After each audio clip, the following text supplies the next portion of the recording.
If you would like to join us in Holy Communion, please prepare the elements, the bread, and the drink.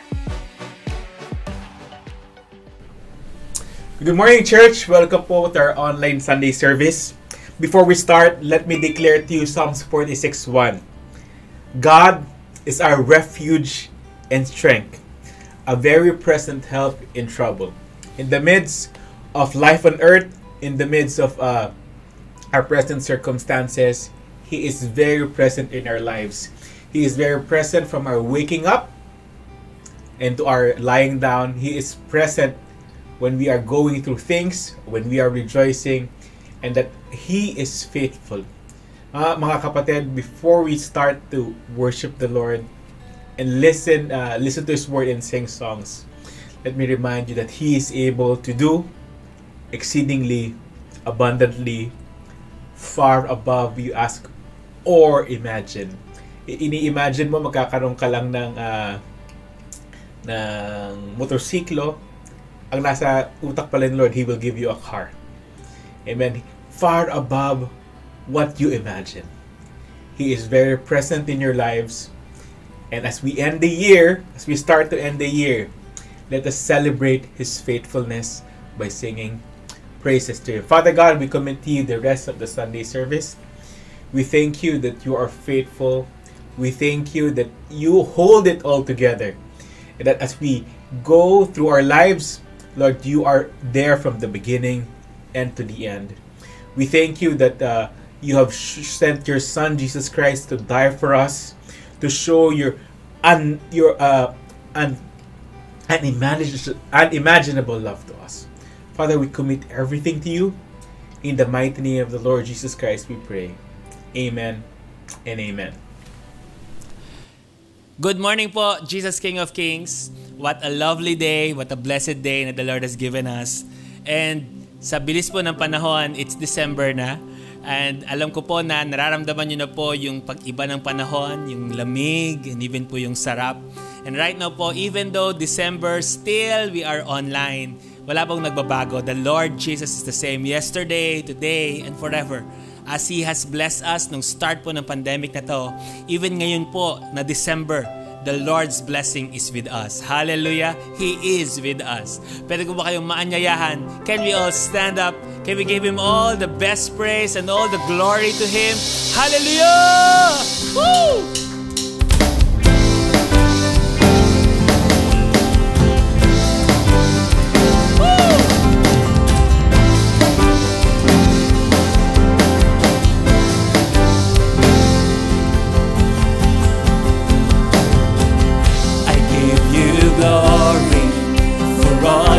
Brought me through. We give Him glory, and now I'm ready for whatever You want to do. Woo! I'm moving forward to follow after You, and now I'm ready for whatever You want to do, and now I'm ready for whatever You want to do. Your presence is an open door.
you wanna do.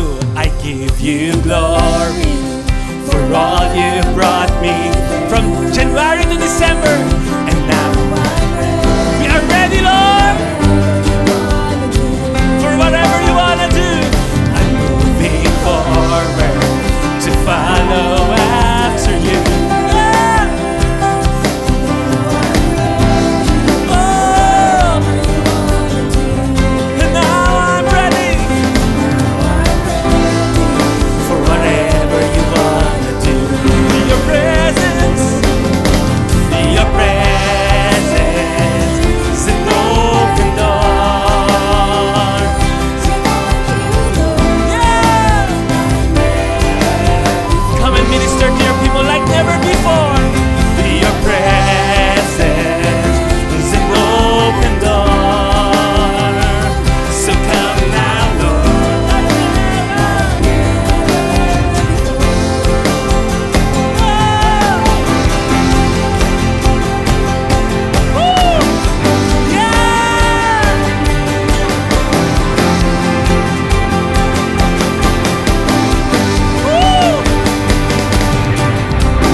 Promise and it won't stop.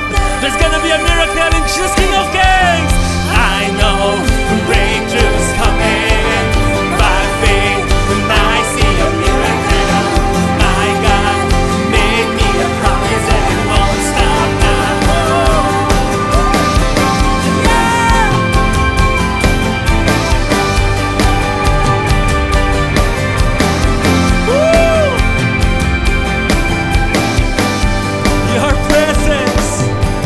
Your presence is an open door. So come you, Lord, like never before. Your presence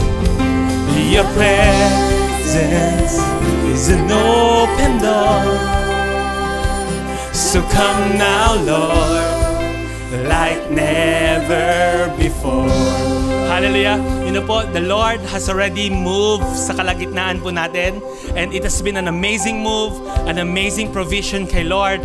But you know po, the song is challenging us right now na there is much more to this. Na He can come like never before. That His presence brings an open door sa buhay natin. What we have experienced is but the start. And there's more to come in Jesus' name. Hallelujah. Can we just declare it again? Your presence! Your presence is an open door. Yeah! Like never before. Hallelujah! Your presence is an open door. So come now, Lord, like never before. Woo! Greater things are coming. Hallelujah! Amen. Hallelujah. Father God, thank you po because of the word po na binigay niyo po sa amin through this song. Lord, sabi niyo po, there is a miracle that is going to happen. There is breakthrough po na nagpupumilit na pumasok po sa bawat isang bahay na nanriyan. Even po sa aming church, there will be breakthrough. Sabi niyo, dear God, sa song na to, you have made a promise and it won't stop now. Father God, we are claiming na matatapos po ang year ng 2021 that we are seeing po yung breakthrough na pinangako mo po sa amin. And Lord, I declare, 2022 po is a better year po coming po sa amin. Father, thank you and we are accepting po yung promise ninyo sa amin. Sabi niyo, dear God, we have never seen it before and we are claiming it in Jesus' name. Amen and amen. Ooh, hallelujah. Where heaven spun creation, His pride and adoration, treasures woven by His love. His careful hands, they hold us safe within His promise of calling and of destiny. Where heaven spun. Where heaven spun creation, His pride and adoration, treasures woven by His love. Hallelujah. His careful hands, safe within His promise of calling and of destiny.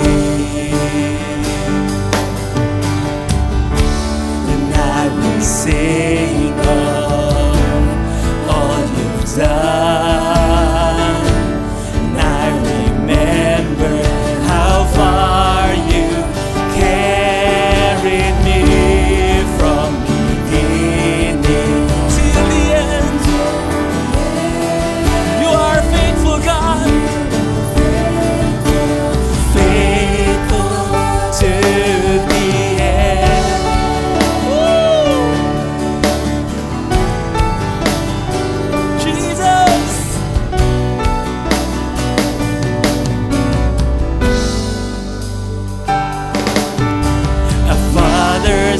That's for me a never-ending story of love that's always chasing me. His kindness overwhelming and hope for me. Hallelujah.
worship you.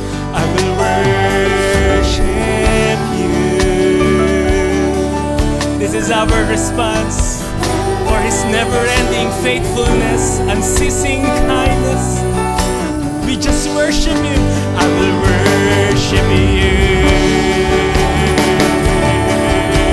Come on, church. Just worship Him today. Lift up your voice. And worship you.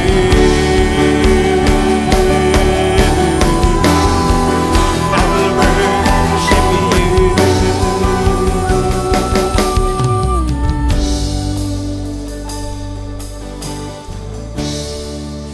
There wasn't a day that you weren't by my side. There wasn't a day that you let me fall. And all of my life, your love has been true. And all of my life, I will worship you. There won't be a day that you weren't by my side. There won't be a day that you let me fall.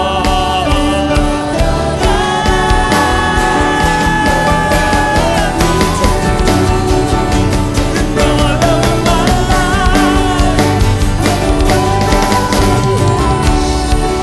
there wasn't a day that you weren't by my side. There wasn't a day that you let me fall. And all of my life, your love has been true. And all of my life, I will worship you.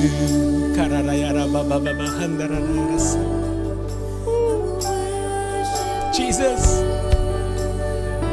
Oh, we don't want to stop. We don't want to stop singing. We don't want to stop worshiping. We don't want to stop saying, there wasn't a day that you let me fall. There wasn't a day that you weren't by my side. For the last time, there wasn't a day. There wasn't a day that you weren't by my side. There wasn't a day that you let me fall. And all of my life, your love has been true. And all of my life, I will worship you.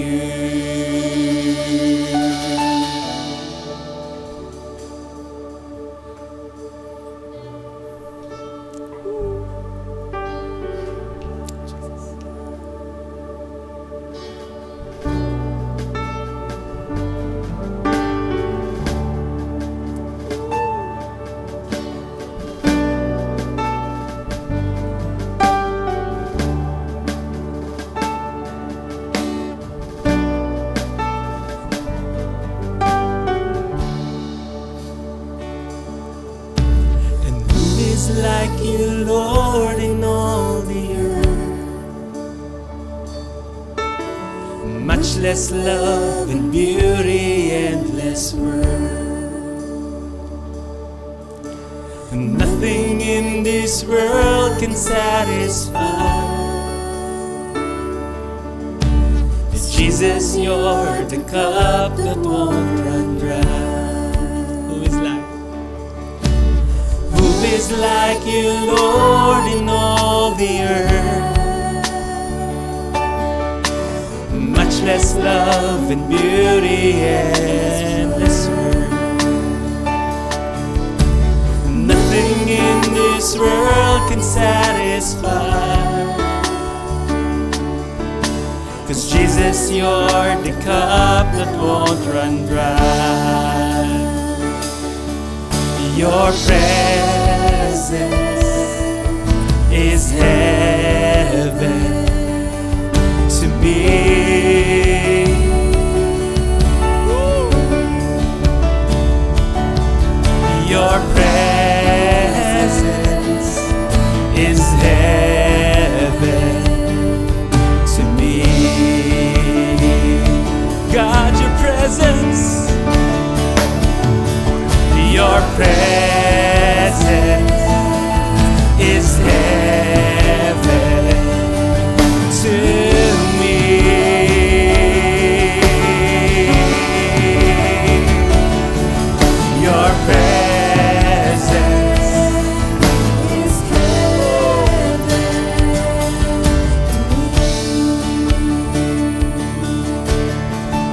treasure of my heart, treasure of my heart and of my soul.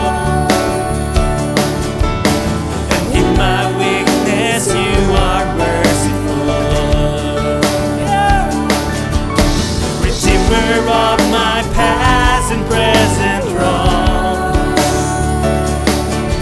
You're the holder of my future days to come. Your presence is heaven to me.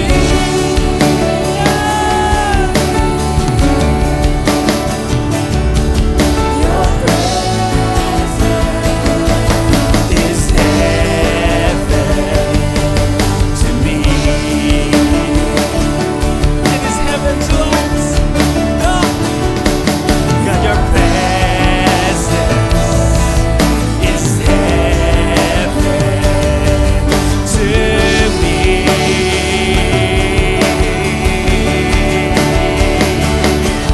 Your presence is heaven to me.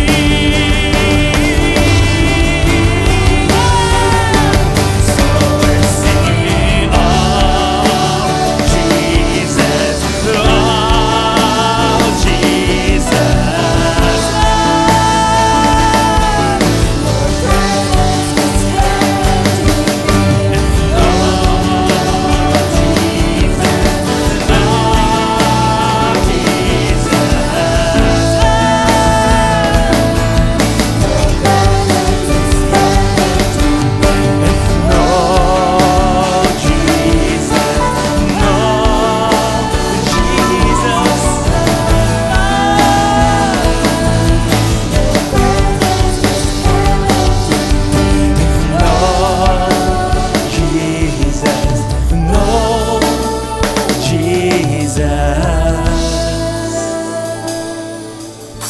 your presence is heaven to me.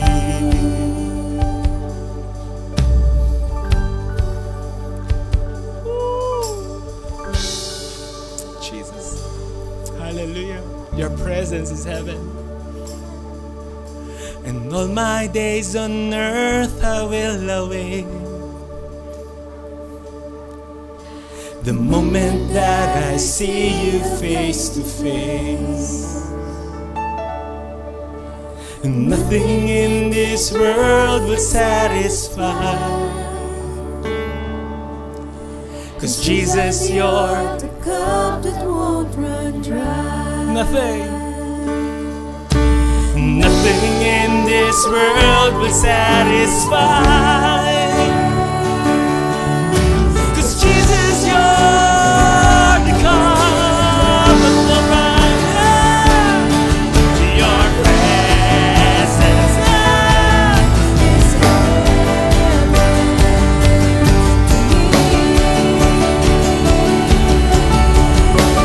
His presence, your presence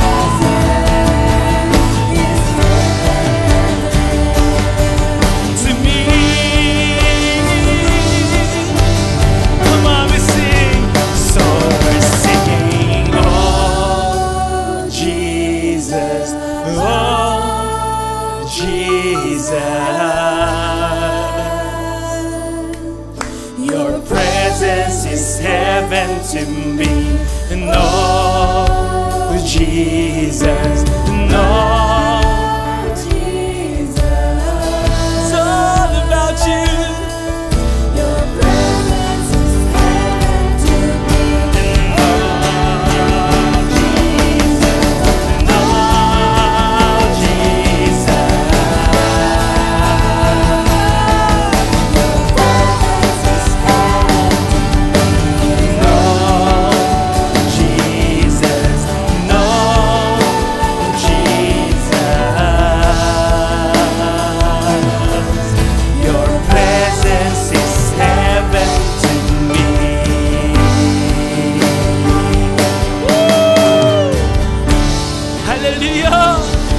Hallelujah. Oh, your presence is heaven to me. Your presence is heaven to us. Oh, hallelujah. Amen. Can I just encourage you, can you just lift up your hands to Him today? The Lord is here. The Lord is in our midst. And wherever the Spirit of the Lord is, wherever His presence is, there's freedom, there's liberty, there's fullness of joy. And as you lift up your hands today, just begin to just sense Him in your school, in your workplace, in your houses today. And for the last time. And oh, Jesus, and oh, Jesus, your presence is here. Your presence is heaven to me. And oh, Jesus, no, Jesus. Your presence is heaven to me.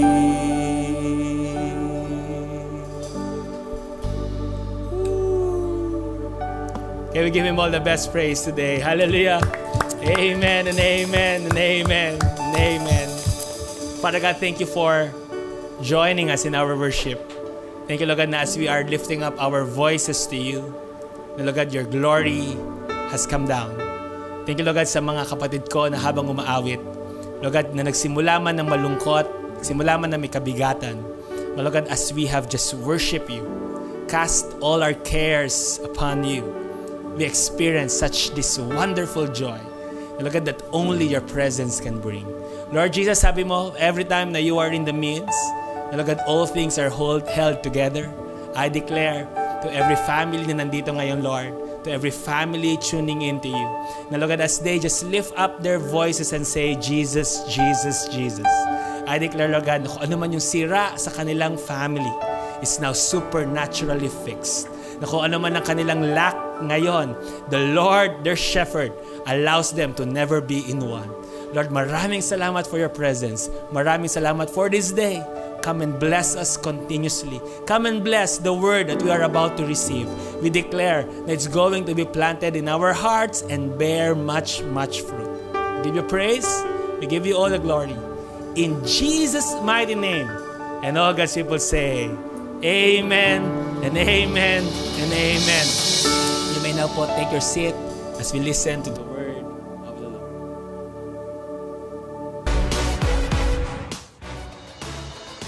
If you would like to join us in Holy Communion, please prepare the elements, the bread and the drink.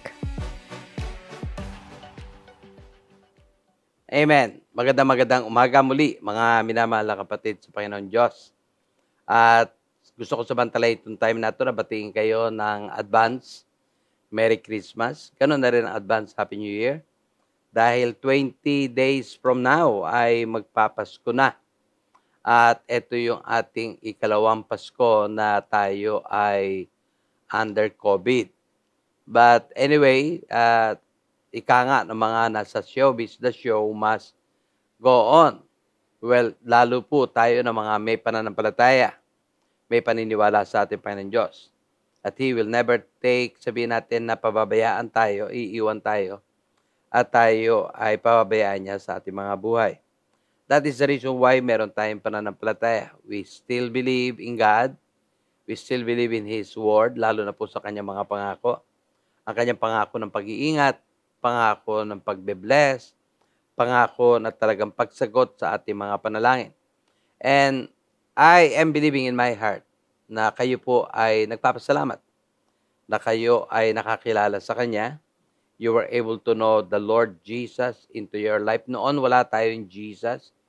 At nung siya dumating sa buhay natin, malaking pagbabago. At maraming bagay ang itinuro po niya sa ating mga buhay. I'm praying na kayo ay patuloy na nagpapatuloy sa Kanya. Kayo ay patuloy na naniniwala, nagtitiwala sa Kanyang mga salita. Amen. And I believe in my heart na pagka kayo nagpatuloy, at yan naman po talaga ang gusto ng ating Panginoon Diyos, that we continue in Him. At hindi lamang yon, maintindihan natin yung relationship na meron tayo kay Lord. na tayo na sa Kanya, siya na sa atin. At doon natin marirealize na hindi pala religion ang Kanya talagang dinevelop o ipinunta dito sa lupa.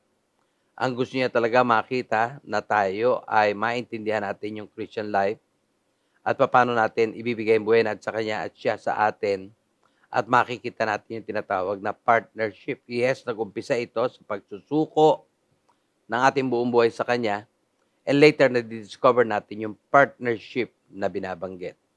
I hope, I pray na itong linggong to at sa mga darating pang mga araw ay lubos kayong pagpalain ng ating Panginoon Diyos.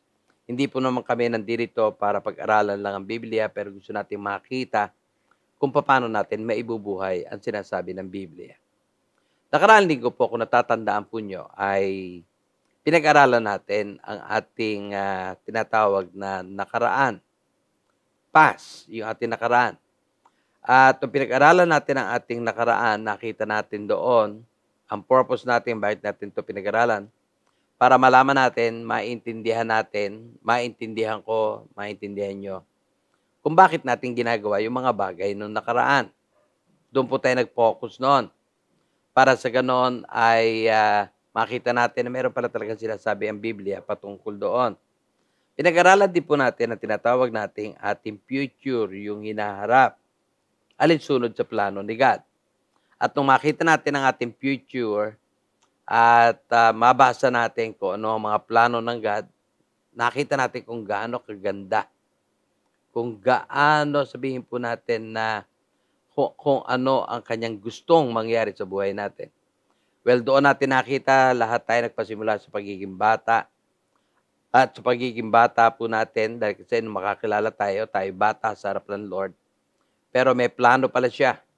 Salamat na lang, tinuruan tayo ng God na tumingin tayo sa Biblia. Tumingin tayo sa sinasabi ng Biblia. Dahil kung hindi ito tinuro ng Lord, sa totoo lang, marami sa atin ang patuloy magiging biktima ng panahong ito at biktima ng kalaban at biktima na tinatawag natin ng mga sirkumstansya na hindi according sa plano ng ating Diyos. Amen? Nabanggit natin noon na talagang ang dahilan kung bakit pala tayo maraming kalokohang ginagawa nung araw. Ako po, edad 18 na nung makakilala kay Lord. At sa edad na 18 na yun, bago ako nakakilala kay Lord, lalo ko naintindihan kung bakit ko ginawa yung mga bagay noon. Nasabihin ko na yung term na nakakahiya, yung term na tinatawag natin na ayoko nang maalala, at yun yung mga term na wala pa ako talaga kay Lord. So, kung babalikan po natin, pinag-aralan natin ang nakaraan, I can say na sa isang salita, dahil kasi wala pa tayo kay Kristo. Yun po yung ating nakaraan. Kung bakit mo ginawa yan, dahil wala ka pa kay Kristo. Kaya ka naglalasing dahil wala ka pa kay Kristo. Kaya ka pala luko-luko dahil wala ka pa kay Kristo. Katulad ng mga taga-Epeso. Kaya po, isa sa paborito ko aklat sa Biblia ay Epeso. Mababasa niyo po ito sa Epeso 2, talatang 12. Tignan po natin ang sinabi ng Biblia. That at that time you were without Christ, being aliens from the commonwealth of Israel and strangers from the covenant of promise, having no hope and without God in the world. That explains yung buhay po natin noon. Sila ay wala pa kay Kristo. Pinaka-summary ng lahat-lahat. Dahil kasi kaya mo pala ginawa yun, kung bakit ka nagloko, at kung bakit ka sabihin nating may maraming kabalbalang ginawa, at kung kaya mo pala talaga na isa katuparan yon dahil wala ka pa kay Kristo. At dahil wala ka pa kay Kristo, sinasabi din ng Biblia na may mga bagay kang sinusunod noon na nangyari sa buhay natin. At hindi ko ito pwede i-deny. Nangyari ito sa akin, nangyari ito sa marami. Ano yon? Basahin natin ang Epeso Kapitulo 2, talatang 2. Ano sabi diyan? In which you once walked according to the course of this world. Lumakad daw tayo according sa dikta ng mundo. Pero higit sa lahat, sabi diyan, according to the prince of the power of the air. That refers to the devil. That refers to the principalities na binigyan niya ng kapangyarihan, ng demonyo. Meaning tayo nung araw ay lumalakad, pinapatakbo natin ang buhay natin ayon sa dikta ng tinatawag na Prince of the Power of the Air. Meaning meron talagang demonyo nagkokontrol sa atin. Meron talagang nagdidikta sa atin at yun ang ginagawa natin. Ngayon mo maintindihan na kapag talagang wala ka pa kay Kristo, talagang may nagdidikta sa iyo. Parang may nag-uutos sa iyo. Hindi mo man ito nadidinig, pero meron, walang iba kundi yung Prince of the Power of the Air. Meron pa. Pag binasa mo Ephesians 2 verse 3, ang sabi po dito, among whom also we all, tayo lahat, once conducted ourselves in the lust of the flesh, fulfilling the desires of the flesh and of the mind. Amen. In short, pag wala pa talaga si Kristo sa iyo, meron kang sinusunod, yung lust of the flesh, yung pita ng laman. At sinusunod mo ang desire ng iyong flesh, ng iyong laman. Amen. Well, all in all, makikita mo, dahil kasi nga, sabi natin kanina, dahil wala ka pa kay Kristo, at dahil wala ka pa kay Kristo, meron kang sinusunod. Ano yung sinusunod mo? Kung ano yung tawag at pita ng laman mo. In short, pwede kong sabihin, ginagamit natin itong terminology na to. Na ang isang tao, pag wala pa kay Kristo, talaga may sinusunod. Ang terminology na yon, ang sinasabi natin, pinapaliwanag natin, is none other than yung terminology in Adam. Kanina sabi natin, tayo wala pa kay Christ. Kung wala ka pa kay Christ, madalit sabi, ikaw ay in Adam. Pag ginagamit natin terminology in Adam, ang ibig ko nating ipakahulugan ay to share in all that Adam is, has, and has done. Amen. Makibahagi sa lahat ng kung sino si Adan. Take note that Adam is, kung sino siya. Ano yung pangalawa? Kung ano meron siya, meron ka. At kung ano nagawa niya. Kasi ikaw ay galing kay Adan. I cannot deny that. Ako galing kay Adan. Lahat ng tao na nanggaling kay Adan at kay Eva, pagkatapos sila magkasala, ay nasa ilalim nila. Kaya nga ginagamit natin itong terminology in Adam. At dahil kasi galing tayo kay Adan, ay may mga nangyari sa atin na naganap sa atin, naganap sa kanila na naganap sa atin. Halimbawa, bigyan ko kayo ng halimbawa. Si Adan ay sinner, makasalanan. Ano pwede mo sabihin? So are we. Makasalanan ka din. Mababasa po natin to sa Romans 5:19. At pag binasa niyo Romans chapter 5, yung mga talata doon, makikita mo na may nangyari sa kanya na nangyari sa mga tao at naging bahagi ng tao. Dito, babasahin ko lang po ito. For as by one man's disobedience, kanino yan si Adan, many were made sinners, referring to us. Amen. Tapos yung pangalawa, so also by one man's obedience, that's Jesus, many will be made righteous. So meaning, ang galing kay Adan, sinner, ang galing kay Christ, righteous. Na mamaya bibigyan natin ng pansin. Kaya nga si Jesus naparito bilang second Adam or last Adam at naparito siya para tapusin at bigyan ng kalutasan ang lahat na nagawa ni Adan. Kung natatandaan nyo dyan, nakasulat si Adan, laging sinner. So ngayon, pag tinanggap mo si Christ na ipapaliwanag ko mamaya, you become righteous. Amen. At sa lesson na gagawin po natin ngayon, maiksi lang po itong lesson natin. It's my prayer na ito po inyong malaman, matanggap, at mula sa araw na to, ito ang bigyan nyo ng pansin. Bigyan mo ng pansin, hindi yung life mo in Adam. Actually, let me use the term, dapat kalimutan talaga yon. Ang dapat mong bigyan ng pansin yung life mo kay Christ. Ngayong ikaw ay na kay Christ. Amen. Now, sa madaling sabi, nung pinakita ko sa inyo na tayo ay na kay Adan, at pinakita ko sa inyo kung ano ibig sabihin ng ikaw ay na kay Adan, eto po yun. Madaling sabi, I'm just telling you, I'm just saying, at ito ho ngayon ay dinedeklara ko sa inyong harapan. Ang ibig ko sabihin, kapag ikaw ay naka-Adan, ay walang iba kundi who He is who we are. Kung ano siya, yun ka. Huwag niyo po ito kakalimutan. Pero mamaya kalimutan po ninyo. Amen. Kaya ko lang huwag sinasabing huwag kalimutan para maintindihan nyo yung lesson natin. At binabanggit ko dito kung sino siya, yung kaya si Adan kung malayo sa Diyos, malayo ka din kay God. Kung si Adan ay may kaparusahan ka din. Kung si Adan ay hinatulan na, hinatulan ka na rin. Because who he is who we are. But praise God, wala na ho tayo in Adam. Nilipat na ho tayo in Christ. Which is the good news na gusto kong dalhin sa inyo. Pangalawa, ibig sabihin nito, what he has is what we have. Kung ano meron siya, meron tayo. Amen. Kaya nga, kung siya ay may sumpa tayo. Kung siya ay tinatawag nating merong tinatawag na paghuhukom, may paghuhukom tayo. Lahat-lahat. Kung ano meron siya, meron ka. At kauli-ulihan, ang ibig sabihin ng in Adam ay walang iba kundi what he did is what we do. Ano man ang nagawa niya, yun din ang ginagawa natin. Yan po yung dati. At yan po yung totoong kahulugan ng in Adam. In Adam, dahil kasi lahat tayo galing kay Adan, is to share in all that Adam is, has, and has done. Nakibahagi ka. Galing tayo kay Adan, physically. Pinanganak tayo galing kay Adan. At dahil kasi yung mga bagay na yon ay yun siya, yun din tayo. Yun meron siya, meron tayo. Yun ang nagawa niya at yun din po ang nagagawa natin. Amen? Yan po yung hindi pa tayo born again. Yan po yung tayo wala pa kay Kristo.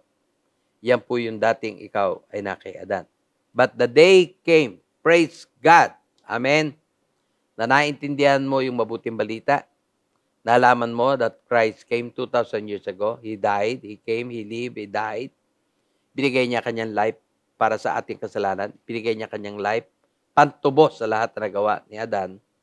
At pagka in-apply mo itong tinatawag nating John 1:12, but as many as receive Him, to them, He gave the right to become children of God to those who believe in His name. Bigyan po natin ng pansin. Ang sino man daw tumanggap sa Kanya, amen, at sino man manampalataya sa Kanya, ano ginagawa ng Lord? He gave the right to become children of God. Kung ginawa mo ito, kapatid, nanampalataya ka kay Kristo Jesus at tinanggap mo si Kristo Jesus, I'm telling you right now, in accordance to the Word of God, you're a child of God. Amen. Ang kagandahan ng pagiging anak ng Diyos, lahat ng minana mo kay in Adam. Dati ka kasi, di ba, galing ka kay Adan, minana mo lahat ng meron si Adan, at kung ano ang hatol kay Adan, hatol din sa iyo. Because we were in Adam. But the day came, nung tinanggap mo si Christ, you allowed Jesus to come into your life. Nung araw na yon, pwede ko sabihin, ikaw ngayon ay in Christ. Amen? And please listen to this, brethren. Kung lahat ng kay Adan ay nakibahagi ka noon, amen? Today, nung tinanggap mo si Christ, pinapasok mo si Christ sa iyong life, lahat na naki Kristo, nakibahagi ka rin. What I'm trying to imply today is this. Everything na minana mo kay Adan was already wiped out. Yun ay nasa iyo kung ito'y malalaman mo at kung ito'y sasampalatayanan mo. Right now, wala ka na in Adam. Today, you are now in Christ. So kung meron ka man dapat kalimutan lahat ng minana mo kay Adan, at kung meron ka man dapat alalahanin, tandaan, i-memorize pa nga kung pwede, is in Christ. Pinanganak ka physically ng tatay-nanay mo, in Adam ka. Pero pag pinanganak ka, born again ka, ikaw ngayon ay in Christ. So, madalit sabi, maraming pagbabago na gaganap sa buhay mo. Amen? Yung lahat ng nakay Adan pa, dahil kasi galing tayo kay Adan, pinatawad na ni Lord. At lahat ng iyong binayaran ng dugo ni Kristo, binayaran ng kanyang buhay. At dapat nating malaman kung ano mga yon ay dapat paniwalaan natin right now. Kunyari, yung in Adam na yon, forget it. Kung pwede nga lang, meron kayo diyang eraser, erase nyo yan in Adam. At kung parati papaalala sa iyo, mahihirapan ka tumakbo sa Christian life. For you, para magtagumpay, alinsunod sa plano ng God na marating mo ngayong ikaw in Christ. Please don't forget this. Bagamat hindi pa ito nangyayari dahil kasi all of these are spiritual and all of them is by faith. Malalaman mo ito through faith, paniniwalaan mo ito by faith, at maibubuhay mo ito by faith. At pagka ito ay pinaniwalaan mo with your whole heart, dapat ipaglaban mo ito. Let me use the term fight, a good fight of faith. Yun ang dapat mong gawin. Amen? Kaya ngayon, what I'm trying to tell you is this. Ngayong ikaw ay Christian na, born again na, Bible-believing Christian na, I don't know what term you want to use, implying kung sino ka ngayon, meron ka na, and I'm telling you this, meron ka ng ibang identity. Identity means pagkakakilanlan. Amen? Ika nga, let me use also the term position, katayuan, kalagayan, bilang anak ng Diyos. Ulitin ko ha, noon in Adam tayo, ngayon in Christ. Nung in Adam tayo, ang kalagayan mo ay totoo yon noon, pero dumating si Christ, 2,000 taon na nakakaraan, tapos ito ay tinanggap mo si Kristo, nagbago ka ng identity. Let me give you an example. Halimbawa, in Adam, noon, ikaw ay may karamdaman. Let me use that as an example na nangyari po sa akin, na nangyayari sa maraming believers. I'm talking to you kung ikaw ay may karamdaman. Amen, dati ikaw ay may karamdaman o ikaw ay in Adam. Pero, nung tinanggap mo si Christ, ngayon, you're now in Christ. Bakit natin dinedeclare you're healed? Amen. Meron ba tayong talata na ginagamit para yan ay panghawakan? Yes, meron, kapatid. 1 Peter 2:24. Who himself bore our sins in his own body on the tree, that we having died to sins might live for righteousness, by whose stripes you were healed. Again, kailangan alam mo to, alam mo, dapat pinapaniwala mo, at dapat ipinaglalaban mo.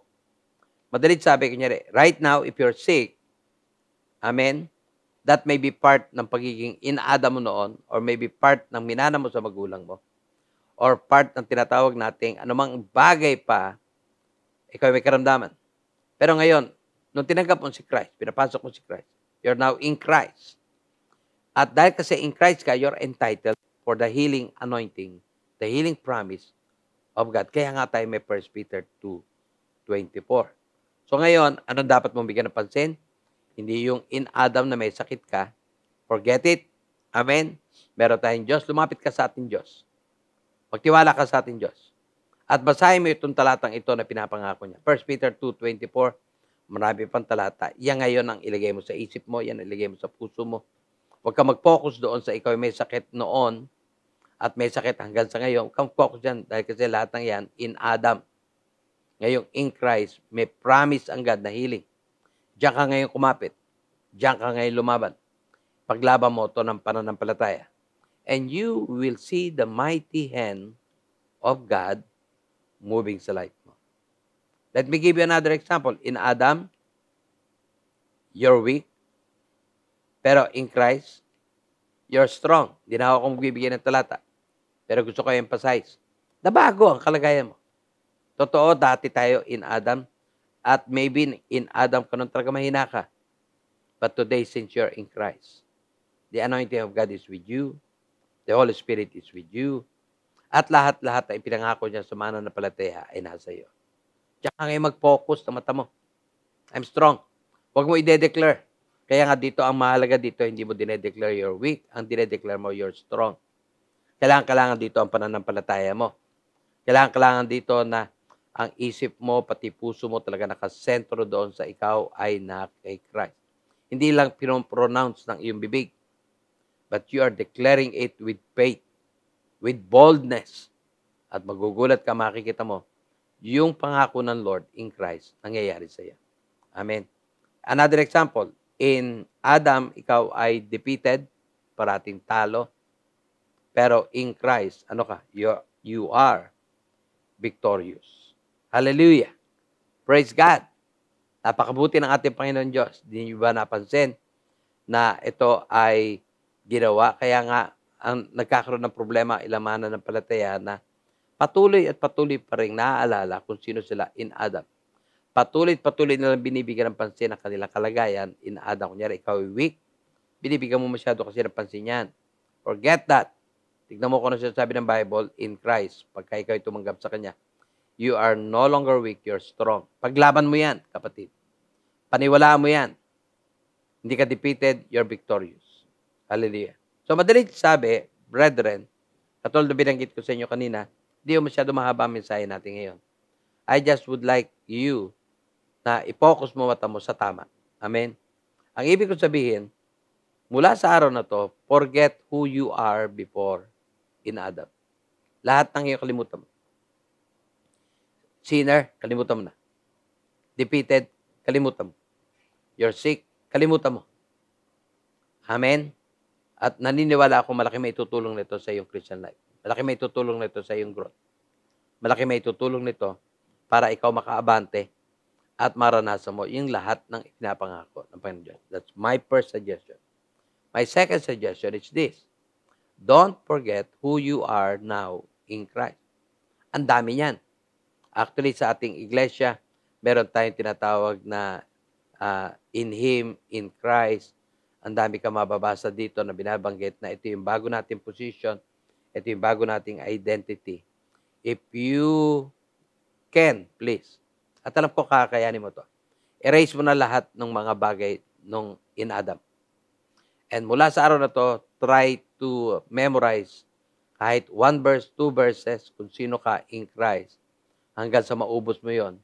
At gumawa ka ng ilang mga, sabihin natin, poster.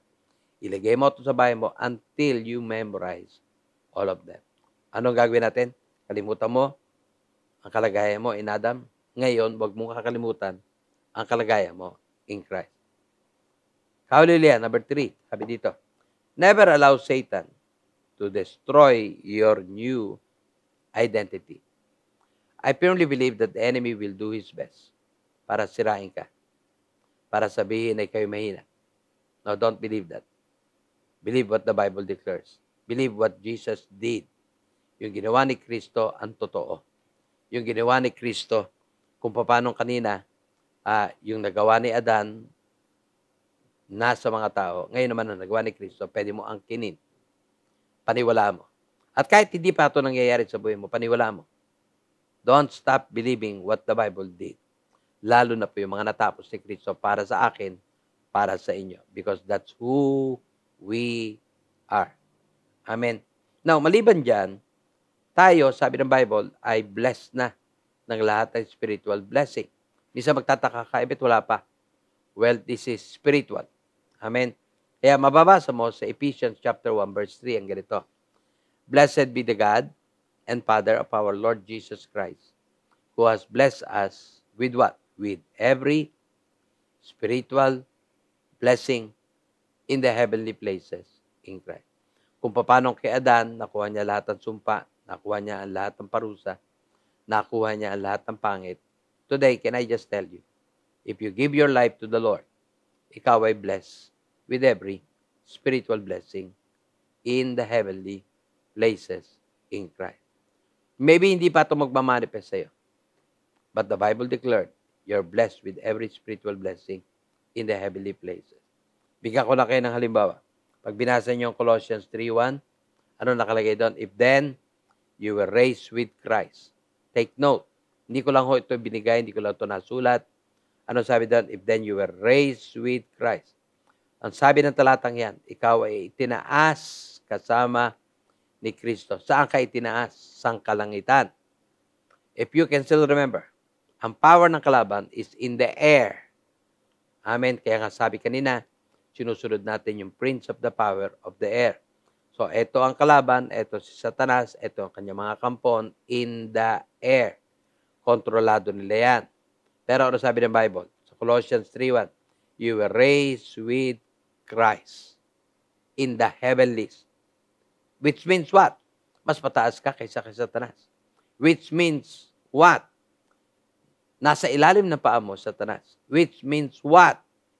Kapatid, ikaw ang mag-uutos, hindi sila mag-uutos. Because you are spiritually blessed. Huwag mo itong aalisin sa isip mo. Ito ngayon ang kalagayan natin kay Lord. Pangalawa, ang kalagayan natin kay Lord, Colossians 3:1, you are sitting at the right hand of God. Kasama ka ni Kristong tumaas, kasama ka din ni Kristo nakaupo sa kanang lukluk ng Ama, which speaks of authority. At kung papaniwalaan mo na may authority kang tinanggap kay Lord, then hindi ikaw ang dapat utusan, ikaw ang mag-uutos sa kanila. And you must never allow ito pong ginagawa ng kalaban to overtake you. Amen? Because you are spiritually blessed. Pangalawang blessing is found in Colossians 3:3. Ano sabi doon? For you died, and your life is hidden with Christ in God. Well, another truth, namatay ka kasama ni Kristo. Bakit ka namatay kasama ni Kristo? Because to put an end, saan? Sa tinatawag nating flesh at kasalanan na naghahari sa atin. Because you died. Hindi po yun kamatayan niya. Hindi kamatayan para sa atin. At kung makikita natin, mabubuksan ang ating mata na tayo patay na doon.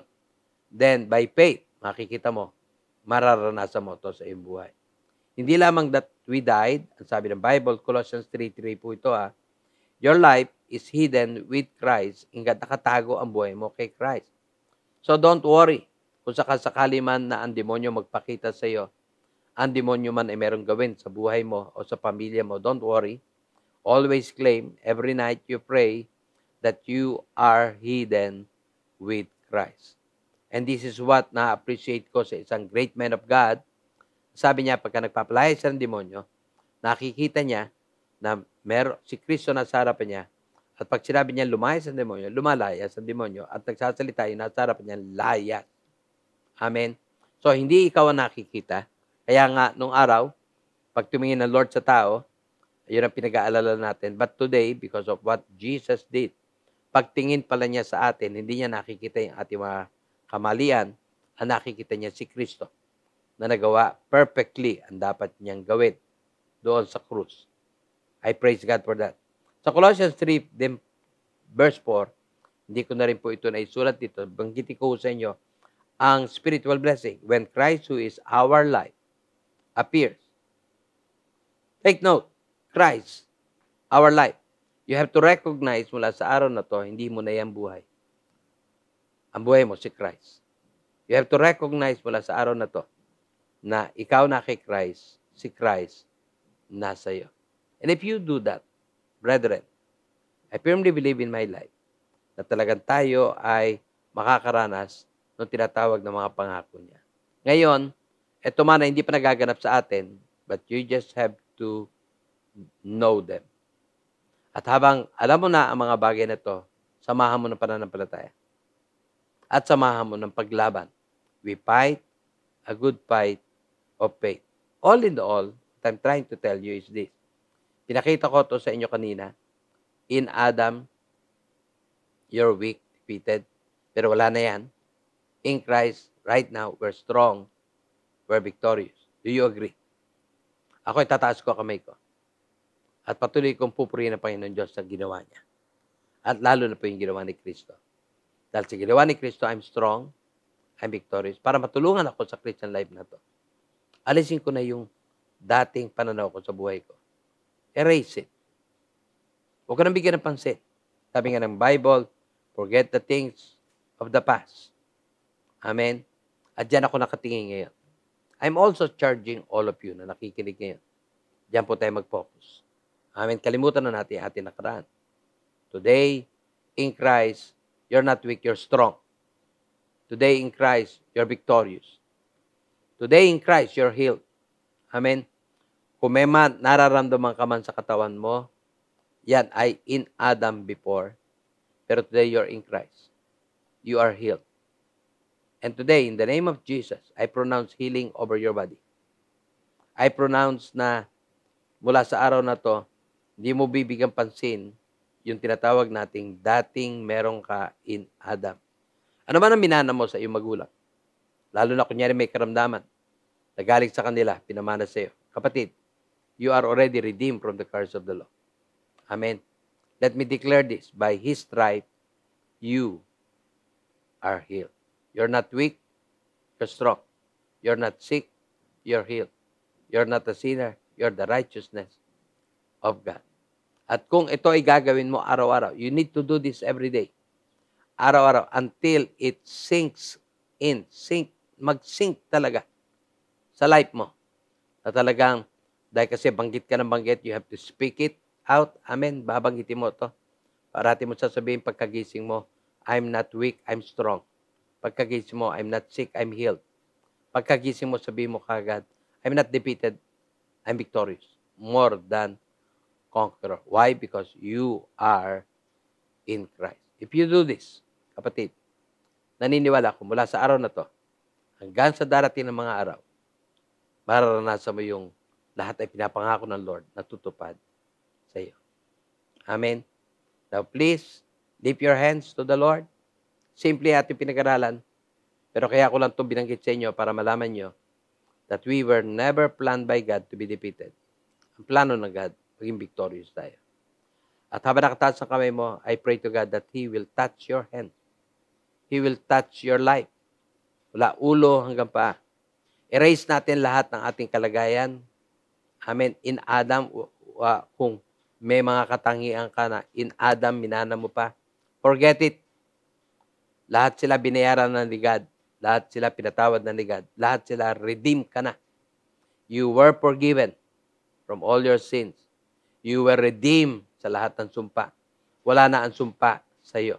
Ngayon, sabihin mo, I am in Christ with boldness. Naki Christ ka na. At kung naki Christ ka, lahat ng ginawa ni Christ, doon ka nakikibahagi. Who He is, we share with that. Is who you are. So, hindi ka na, sabihin natin, anak ng demonyo, ngayon, anak ka ng God. Ano meron si Kristo? Meron ka. He has the power, He has the authority, He has the anointing. Meron ka rin. Today, in the name of Jesus. Amen. At kung ano nagawa niya, magagawa mo. Kaya sinabi niya, magagawa niyo lahat ng nagawa ko dahil kasi naniniwala kita. If you believe in Jesus, if you believe in God, if you believe in the promises of God, in His Word, lift your hands again. And I'm touching it right now by faith. Inihipo ko mga kamay nyo, pinapatong ko kamay ko sa ulo nyo, at dinedeclare ko healing over your body in the name of Jesus. At wala sa araw na to, huwag nyo papahintulutan ng karamdaman pumasok sa katawan nyo. That is the reason why binigyan tayo ng authority, binigyan tayo ng power to say no. Resist the devil and he will flee from you. Never allow it. In any seconds lang, any minute lang, huwag mong i-allow. That is the reason why ito ang karapatan natin bilang anak ng Diyos. I have the right to say no to the devil at walang karapatan ng devil na magstay over my body. God bless you. God be with you. God empower you. Don't ever forget to use kung ano binigay ng God sa atin. Binigyan ka ng power, use it. Binigyan ka ng Lord ng binding and loosing. Mag-bind ka at mag-loose ka. In Jesus' name we pray. Amen. Amen. Magko-communion po tayo mga minamahal kapatid sa Panginoon. At kung inyo pong hawak at ready na po kayo, if you have the bread and the wine or the juice na ginagamit po natin para sa ating communion, pakikuha po ninyo yung mga elemento po natin. I'd like to read a few verses in the Bible. Gusto kong basahin ng John 6. Pagkatapos kong basahin ng John 6, mahaba po ito ng konti. Sabay-sabay po natin kakanin ang bread. At pagkatapos, sasabay na rin po natin yung ating juice. Most assuredly, I say to you, he who believes in me has everlasting life. Lord, thank you for that. Sabi ni Christ, I am the bread of life. Your fathers ate the manna in the wilderness and are dead. This is the bread which comes down from heaven, that one may eat of it and not die. Praise God. I am the living bread which came down from heaven. If anyone eats of this bread, he will live forever. And the bread that I shall give is my flesh, which I shall give for the life of the world. The Jews therefore quarreled among themselves, saying, How can this man give us his flesh to eat? Then Jesus said to them, Most assuredly I say to you, unless you eat the flesh of the Son of Man and drink his blood, you have no life in you. Whoever eats my flesh and drinks my blood has eternal life, and I will raise him up at the last day. For my flesh is food indeed, and my blood is drink indeed. He who eats my flesh and drinks my blood abides in me, and I in him. As the living Father sent me, and I live because of the Father, so he who feeds on me will live because of me. This is the bread which came down from heaven, not as your father ate the manna and are dead. He who eats this bread will live forever. Pakitaas po natin muna ang bread. Lord, pakibless po yung bread na to that symbolizes your body. In Jesus' name, Amen.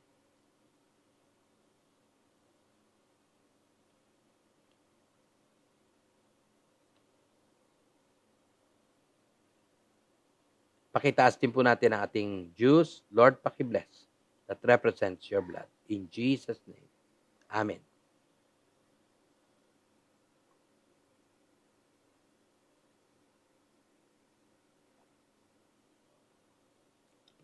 Oh, thank you, Lord.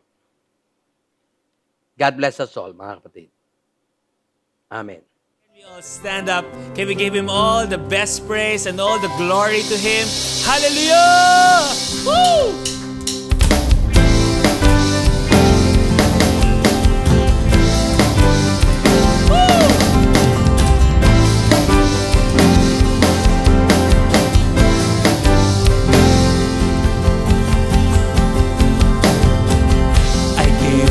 Glory for all you brought me through.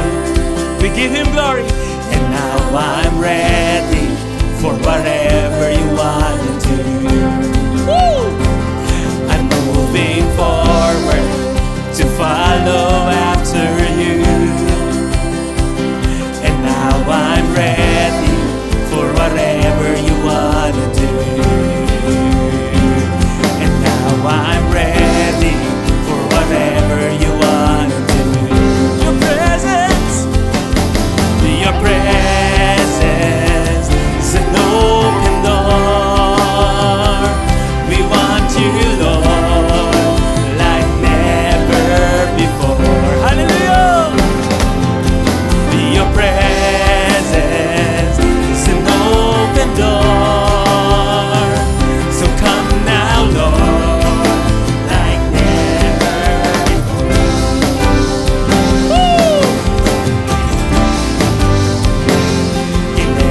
season, your grace has been in. Do you all agree?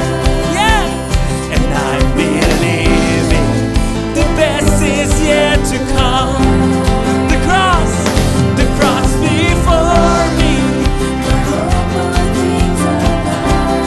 And in you, Jesus, and in you, Jesus. We declare in you, Jesus, and in you, Jesus. The best is yet to come.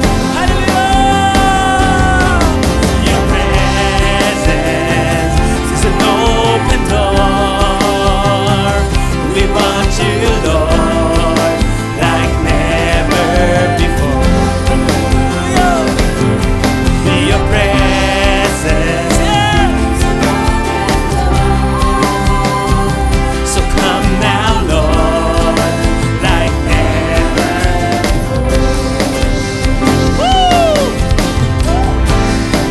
Amen. Yun na po yung ating inaawit is I give you glory for all you brought me through. And now I'm ready for whatever you wanna do.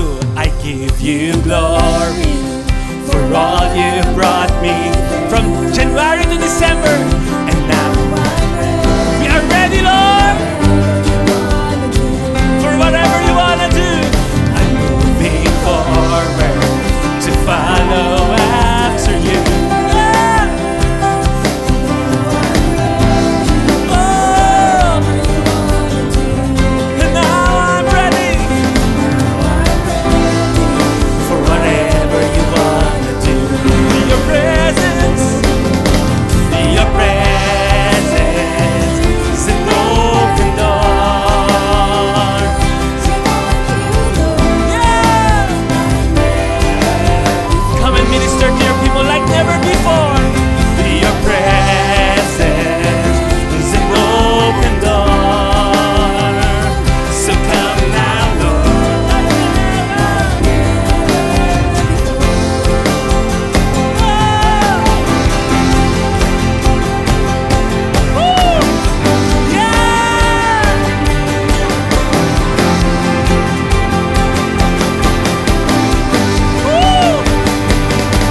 see a miracle. My God made me a promise and it won't stop. There's gonna be a miracle in Jesus, King of Kings. I know breakthrough's coming by faith when I see a miracle. My God made me a promise and it won't stop now.